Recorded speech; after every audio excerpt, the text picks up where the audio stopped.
It's that time of the day again when you pull out your diplomatic passport and travel with us on this informative daily weekday show to get the truth behind the stats and stories. We analyze information on the state of the response to coronavirus from Zimbabwe and beyond. My name is Robert Mukondiwa, and this is Diplomatic Passport on ZTN, Zimbabwe's television network. We start with a story closest to your hearts on the police response to COVID-19 in various facets of our daily lives. First, we look at Mutare, where vendors who are presumably breaking the lockdown to sell their wares had them confiscated and eventually burnt by police in the eastern city. There was always going to be a crisis of lockdown in a country where most of our people survive on daily sales of wares through vending to get by. So 21 days is going to be arguably a lifetime. But first, let's hear what the police had to say about the Mutare raid. We've deployed our police officers in the home province who are doing out some patrols to ensure that our community is complying or is in compliance with the government directive to stay at home so as to prevent the spread of this disease, COVID-19. So in this incident, police received information from concerned citizens that there are some vegetable vendors who are gathering at our Sakuba market there, where they are selling their vegetables at somewhere around 3 a.m. So we reacted to that information, where on arrival, about 300 people will be gathered there to sell their vegetables. So on seeing police, they all ran away, leaving their ways, which we then recovered as police. So we are therefore encouraging our community to heed the call to stay at home and not to gather. Like in this incident, about 300 people were gathered. So as police, we are please appealing to the community to heed that call to stay at home and not to unnecessarily move around Mutare City. Well, there you have it. The catch-22 situation persists. Without social security and safety nets, lockdown will eventually appear to be a siege, or worse still, a blockade. Certainly, government and civil society will need to meet as soon as possible to find a way that makes staying at home not appear like scorched earth scenario. On the other hand, there needs to be clarity as to the state of vegetable vendors. The president announcing the lockdown stated that, and I quote, "Let's be clear, food suppliers and food stores will remain available and open." And surely vegetable vendors and other food stores are also part of these people.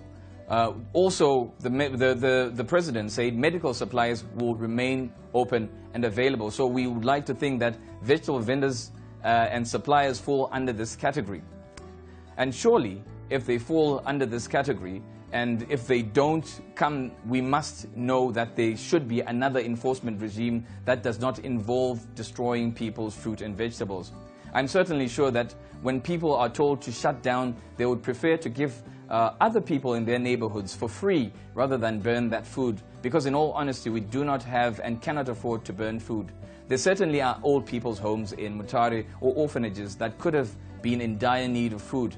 It doesn't take a Harvard degree, of course, to figure that out, and it could have been a place where that food could have been taken if vetted by health experts in the city. And personally, I would like to say I'm heartbroken, and I hope going forward these scenes will not repeat themselves. But like I said yesterday, lockdown is a learning curve for all of us, as we have never experienced this in our lifetimes. That includes even our police. Elsewhere, still on policing, the police have been instructed to make sure that people abide by the laws of the lockdown. There was a roadblock in Rua that served as a checkpoint to evaluate who would be able to access the central business district and who should be kept out depending on the nature of their business. It was heartening to note that today, after your concerns, some of them had gloves and face masks. The wish is that going forward, they too will have everything that they need to ensure their safety as they perform an important duty. Yesterday, some of you complained about the ugly scenes of pictures and videos posted on social networking sites of presumably the police beating up citizens who will have supposedly broken lockdown laws. We pursued the police for official response and still have not been able to get you the official word, but we will persist until we have closure and we will get to the bottom of that story. Now, what does Zimbabwe need to do to get better testing and arrest the COVID-19 threat? We got in touch with a UK-based Zimbabwean doctor, Dr. Farai Makoni, and this is what he spelled out for our government, and this is what he suggested.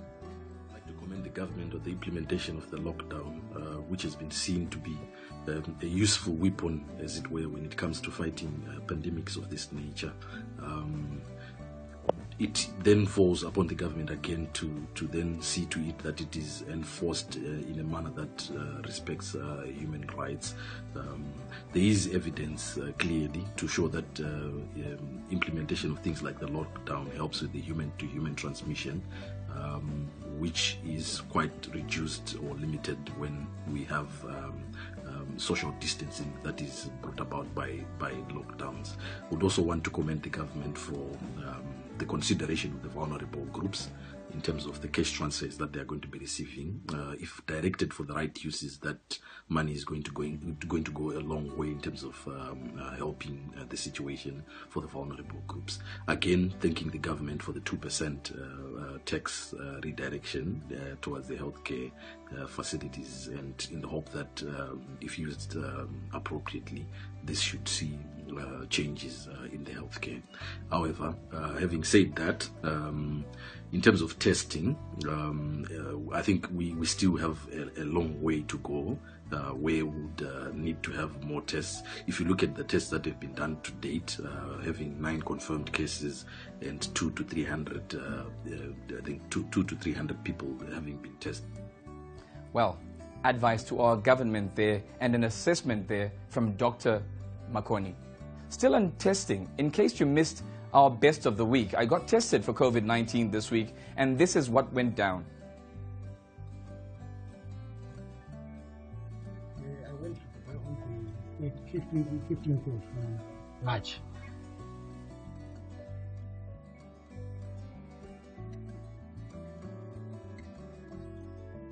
Well, perhaps before we get to today's major special, let's take a look at the testing that I went through this week, and after that we bring you an exclusive as Zimpaper's television network Diplomatic Passport when I got tested this week. It all started with the first step, a test of my temperature at the entrance. Heart pounding, I was hoping I wouldn't fall at the first hurdle. I passed, but only just. Testing on my forehead, my fear was they always said I was a hothead. Will the thermometer prove them right? Thankfully not. Now I'm here in Rua, where I've been given the opportunity to join the workers of Nyaradzo to be tested for COVID-19. Now bear in mind, I am not asymptomatic and therefore do not bear any symptoms that may suggest that I've got COVID-19. However, I'm just wearing this face mask just in case. You do know that unless you're tending to somebody who is positive or is showing symptoms of being positive, or unless you personally are either positive or showing signs of being positive, you don't necessarily need this. However, today, when we get into the testing area, I'm going to go from start to finish, from the counselor to the nurse to the doctor, and I'm going to be tested for COVID-19, and hopefully after that I will test negative. However, if I do test positive, then that means they'll have to take me into quarantine. And I don't want that to happen, because I really want to continue on Diplomatic Passport and make sure that I continue giving you information. However, I am assured that this company, should I test positive, is going to take me in and look after me, giving me all the medication that I need until hopefully I take a turn for the better. Now, let's get into the testing area. Fingers crossed. Next, it was time for me to get in and have an encounter with the Nyaradzo Group Councillor, Gina Nyamanindi. Testing for anything, especially life-threatening conditions, is always sensitive a procedure. and counseling to ensure the subject is ready for whatever outcome is imperative. We interact with a lot of people from different backgrounds, hence the need to keep our staff healthy. So counseling comes in when, before the screening is done, the counselor is there to discuss what COVID-19 is all about, to staff, find out what the staff knows already, and then beef up on that information that they already have. And counseling is important in this aspect, in that it prepares the staff member of the eventuality that this test, the screening may come out positive or it may come out negative. Hence, the counselor is there to walk through the steps with the staff member so that they are psychologically prepared for the screening if it comes out positive, or even if it comes out negative. As soon as they were sure I was up for the test, it was time for me to go through the procedure.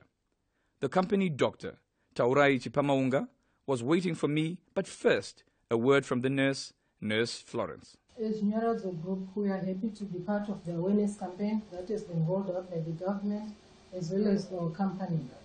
We are proud to have our clinic at Nyaradzo, where we offer comprehensive care to all our employees. We continuously encourage our employees to wash their hands with soap and water, as well as to sanitize with the available sanitizers that we have given to them. Dr. Chipamaunga spelled out what he would be doing in the process. Our screening program, it starts with a questionnaire. Basically, with the questionnaire, we're asking you signs and symptoms. Do you have a cough? Do you have a fever? Do you have shortness of breath and other things? If yes or no. Then from there, we ask about any travel history. Have you or your family members or your dependents or people you stay with traveled outside the country for the past 14 days?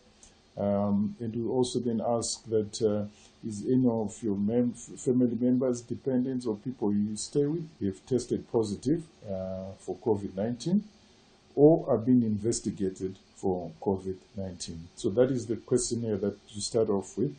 Thereafter, we then do your temperature check.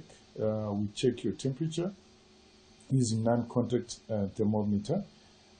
After checking your temperature, we then go ahead and do the prick test, the rapid test kit. We'll just prick you, get a drop of blood, then wait for 10 to 15 minutes using the reagents that we use to give us a result.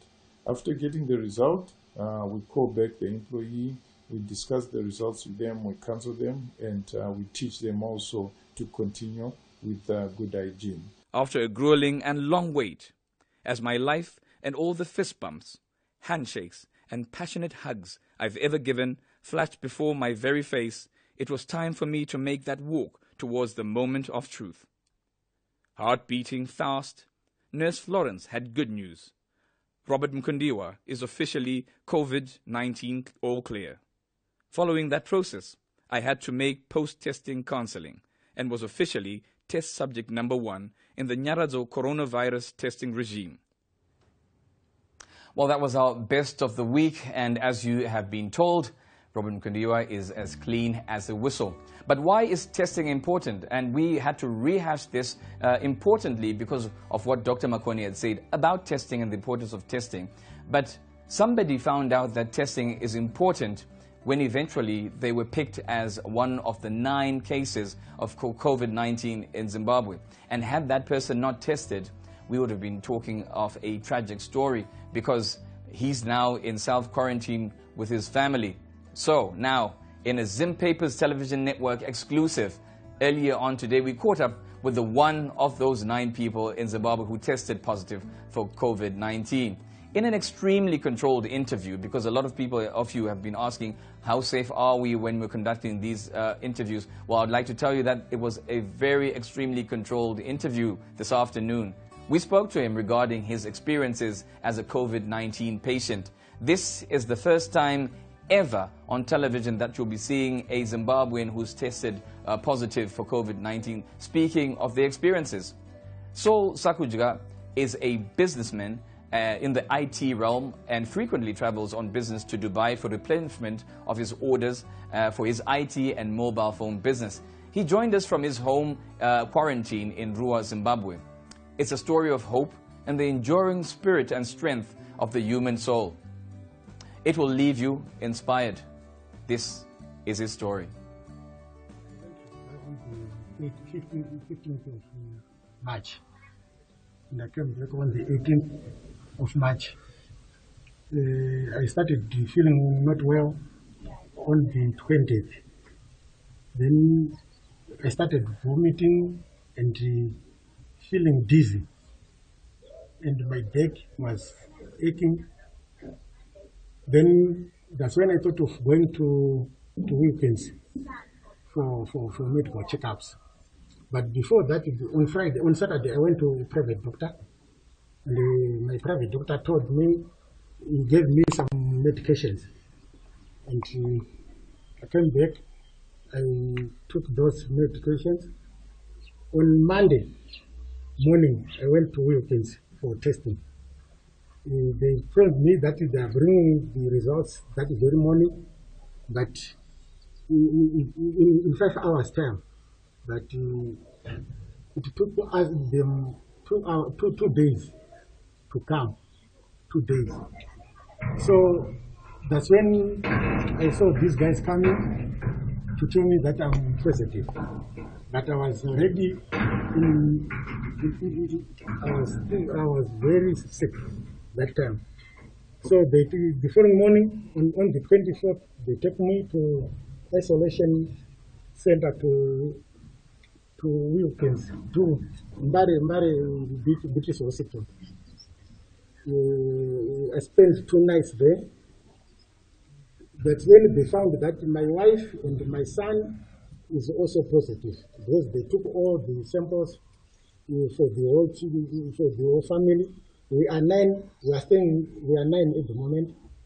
Then that's when they said, no, you can go back to your family since you are all positive. So I come back on the 20 on Sunday. They took me with an ambulance. They brought me here. I want to thank, first of all, I want to thank Dr. Jones and his team. They did a very good job. They were looking after me very well, even in the hospital, out of hospital. They were looking after me up to now. They are coming to look after me and my family, though we are isolated here. Okay, the time that you started showing signs of illness, did you by any chance suspect that you had contracted? No, at first I didn't think that I was affected. But when I read from the newspapers the symptoms, that's when I started thinking that I think these are the symptoms of the coronavirus. And how did you receive the news that you tested positive? It affected me mentally, physically, emotionally, everything. I was affected. Okay. You mentioned that you stay with your family and you are 9. Yeah. All of them infected, or it's just you? No. How many? 4 for us, we are affected. 5 are negative. The results came negative. So how are you ensuring that the rest do not get infected? How are you going about precautions? Thank God that I have another house which I'm building. It's almost complete. So we decided to move in that incubator house. So we put all those guys who are negative to stay in this new house. We are still in the cottage. Okay, we understand that the virus can stay for a long period on surfaces. So when you moved out of the main house, was there any process to disinfect the house? Yeah, we are trying to disinfect every day. We are using jig. and we are using some gloves. We put deep in the water, and we rub all the surfaces. We are cleaning even the toilet. We are using one toilet, but those who are positive are the ones who first bath. Then the rest will bath after cleaning, thorough cleaning. Well, you asked us to show you a map of where the people who are on self-quarantine are living. We went one better, and we actually showed you an interview with a person that has COVID-19. Now, wishing him a speedy recovery there, along with his wife and 2 children. We hope his health will take a soul-to-pole moment and turn around for the better. Now, for the full interview, visit our website on ztn.co.zw and our other social media handles. It is a 15-minute talk with the man, and indeed, I tell you, there's a lot that you can learn from the gentleman. Still on testing. Well, anyway, I had to come to you to the interactive platforms because some of you are asking very important questions. Valentine Maponga saying that Saul's nose was uncovered, and of course we did note that. But as I said, it was an extremely monitored environment, and we were absolutely good. Also, we've got somebody saying that here in the United Kingdom where I live, the markets are closed. That's Agnes Zengea, and she's saying that in the high street the markets are closed. But of course, as we were saying, the logistics and everything is different from one country to the other. So while we understand what you're saying, indeed, the situation here in Zimbabwe is slightly different. We'd like to thank you, Augustine Moyana, Trevor Mawaka, Richard Trangirai, Garikai Fadzi, Rebecca Msonza, who's also watching with us. And as we say, please keep giving us your questions, because it is from your questions where we shall be giving you our answers. And earlier you saw that I was clean as a whistle, but I still need to keep COVID-free for myself and my community. Now, in international news, of course, that relates to our nation, it's important to commend the Dutch airline KLM on their recent gesture of continuing to fly to Zimbabwe, bringing in medicine and flying out our Zimbabwean horticulture products at such a crucial time. And in a statement on their Facebook page, the Netherlands Embassy in Zimbabwe, showing a lovely picture of commodities, and the Dutch ambassador to Zimbabwe, Barbara van Helmond, in one of them stated, the Dutch airline KLM brought in much-needed medicines and medical equipment and flew out 40 tons of fresh produce, enabling Zimbabwean exporters to keep going. A crucial lifeline in these uncertain times. See you again in a few days. Now, the Netherlands is the second largest exporter of agricultural products in the world after the United States. The Dutch horticulture sector has an extensive logistics network which has made it possible for Zimbabwean exporters to stay afloat at such a time as this. On to international coronavirus statistics now. The number of active coronavirus cases has hit the 1 million mark, with over 1,034,098 cases reported as of today. At the same time, the death toll has topped 50,000, while over 210,000 people have so far recovered. While at the epicenter, Spain's coronavirus pandemic death toll passed 10,000 on Thursday, as the country recorded the highest single-day death toll since the epidemic started, with over 110,000 infections increasing by the day. Locally, Zimbabwe is now on to 9 cases after a 50-year-old Harare male resident who had traveled to the United Kingdom and returned home on the 21st of March 2020 also tested positive. He started exhibiting symptoms for COVID-19 and was assessed by the Rapid Response Team at home on the 1st of March 2020. The team collected samples which tested positive for the coronavirus. Grim statistics there as we continue to hope Zimbabwe overcomes this darkness cast by coronavirus on the country and world at large. Meanwhile, Zimbabwe is still reacting to news of a ban on alcohol sales. We will bring you greater analysis of that next week because we're still having a hangover from that news. However, In our final bit of related news related to alcohol, the wise waters, the Mexican brewer of Corona beer says it is suspending production because of the health emergency in the country over the COVID-19 pandemic. Grupo Modelo, whose brands also include Pacifico and Modelo, say the measure was in line with the Mexican government's order to suspend all non-essential activities until April 30 to slow the spread of the coronavirus. They said, "We are in the process of lowering production at our plants to the bare minimum." The company said in a statement on Thursday, adding it would complete the suspension in the coming days. Since the start of coronavirus crisis, Corona beer has been the punchline of jokes and memes, and an online rumor said sales in the United States had dropped by 40% after the outbreak. However, in late February, Constellation Brands, which owns the Corona label in the United States, denied the rumor and said sales had stayed strong in the US even as the virus spread internationally. Next week, we will bring you a special programming session with special guest stars who shall be gracing the program, so stay tuned. Also, to get answers from the places that matter, the most you keep your questions coming in, the better. Keep them coming in to Robert Mukondiwa at ztn.co.zw, and we'll take them to the authorities in order to keep them accountable to the citizenry. Have a safe weekend, and God bless.